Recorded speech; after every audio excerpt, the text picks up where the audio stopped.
fait, c'est un réseau national étudiant, donc qui est composé d'associations étudiantes qui font partie d'établissements d'enseignement supérieur, que ce soit des universités ou des écoles d'ingénieurs, de commerce, ou des IUT, etc.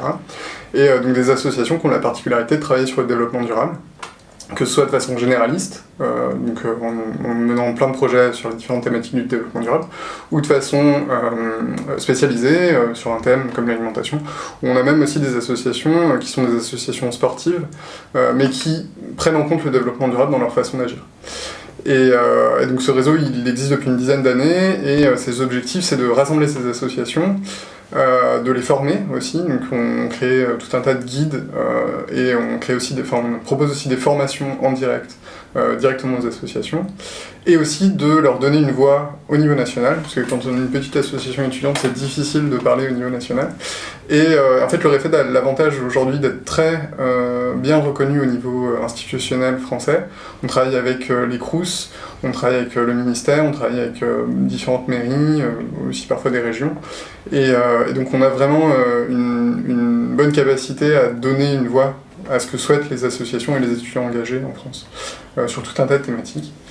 Et on arrive aussi à envoyer des étudiants aux conférences internationales pour le climat, donc les COP, depuis quelques années maintenant, de façon assez régulière. Et donc on propose aux étudiants de s'inscrire, et donc tout un tas de candidatures, et on envoie tous les ans entre 3 et 4 étudiants au COP, voire un peu plus.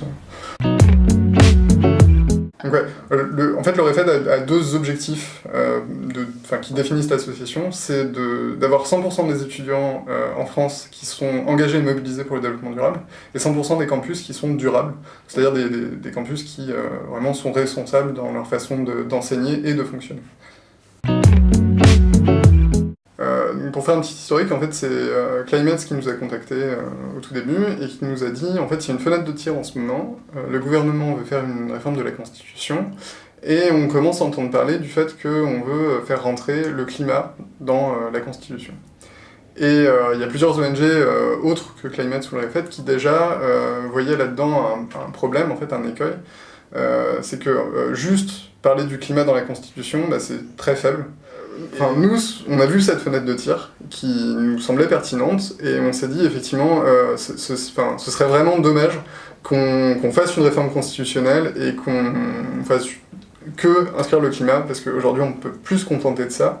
Et j'ai lu un article il n'y a pas longtemps qui donnait une très bonne raison.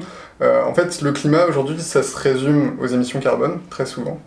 Et on peut se dire que si par exemple quelqu'un dit on va faire du chalut électrique qui utilise moins de ressources fossiles pour faire de la pêche, et du coup on est bon sur le climat, donc c'est ok.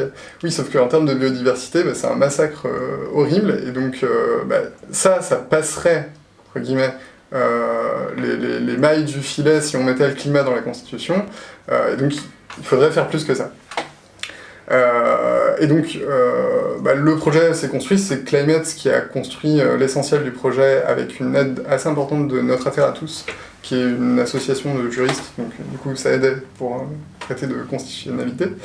Et nous, le REFED, on a plutôt eu un rôle de relais, de donner de la visibilité au projet, ce que Climate aussi faisait, et ce que Notre Affaire à tous aussi faisait, mais nous on n'a pas vraiment eu un rôle d'expert, et en fait, comme toutes les associations, on a beaucoup plus de projets que de moyens pour les projets qu'on fait, donc on n'a pas forcément pu beaucoup s'investir en termes de mobilisation de moyens humains.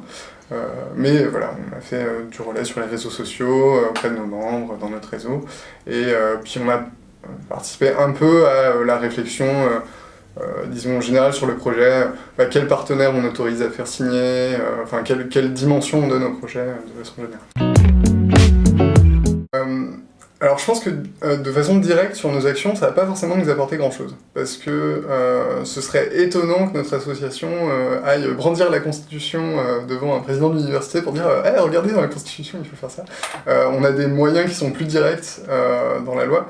Là, c'est plus une victoire de haut niveau. On a besoin de combattre sur plein de fronts différents, c'est-à-dire le front particulier, les petites actions que je fais chez moi, mais aussi sur des fronts politiques et notamment législatifs. Et la Constitution, c'est quand même assez royal. Alors, il y a une utilisation directe qui est de dire « Regardez, on a réussi ce projet, on est capable de faire des choses, et c'est un point qui est super positif et qui est super mobilisateur. » Donc ça, on peut l'utiliser directement. Après, sur nos actions, non, je pense que l'impact, il est vraiment indirect, dans le sens où c'est plus que... donc, pour rappel, il y a deux choses dans l'appel. Il y a le fait d'aller plus loin que le climat et de faire entrer la notion de limite physique, et le principe de non-régression, c'est-à-dire pas de retour en arrière sur des lois qui sont en faveur de l'environnement. Et donc ça nous est indirectement profitable, c'est-à-dire que s'il y a une loi qui vient en notre faveur dans le domaine de l'enseignement supérieur et de l'environnement, on sait qu'elle est protégée si effectivement ce projet de réforme de la Constitution voit le jour comme on le souhaite. Alors depuis peu, je m'intéresse de plus en plus à la collapsologie, donc l'effondrement de nos sociétés. Et force est de constater qu'il y a beaucoup de choses de très juste là-dedans, et je commence à me rendre compte que le monde dans lequel on va vivre dans les dizaines d'années à venir, ou les vingtaines d'années à venir, va probablement être très très différent d'aujourd'hui. Donc ce que je souhaite aujourd'hui pour la planète, c'est que cet avenir, même s'il est très différent, on puisse aujourd'hui l'imaginer différent de catastrophique, et à partir de cette imagination d'un futur qui n'est pas catastrophique, même si différent, et probablement avec des contraintes qu'on n'a pas aujourd'hui, soit quand même un futur qui soit vivable et appréciable. Je pense que les gens que je souhaiterais le plus voir signer, c'est des gens qui, justement, sont pas déjà engagés dans ces milieux-là. Parce que là, ça veut dire que, même si l'appel ne voit pas le jour, au moins, on a touché des gens, on a réussi à les sensibiliser sur ces questions-là, et on a commencé à lancer un questionnement chez ces gens-là. Et ça, c'est une victoire qui est beaucoup plus importante qu'avoir des gens qui sont déjà engagés et qui signent l'appel.